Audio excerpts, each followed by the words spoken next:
Hi ha gent que encara es queixa de que visquis en una ciutat amb arbres.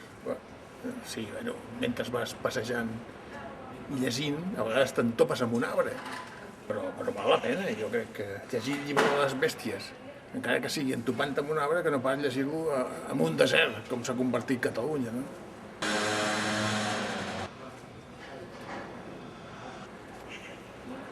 Però, bueno, també s'ha de dir que hi ha gent que es queixa de que hi ha testos al mig de les voreres, de que els cotxets no poden passar, de que la gent gran s'entopa, de que els cotxes els hi fa nosa, posar el test al mig de la vorera, no? Però escolteu-me, teniu un arbre, però un arbre de veritat, no?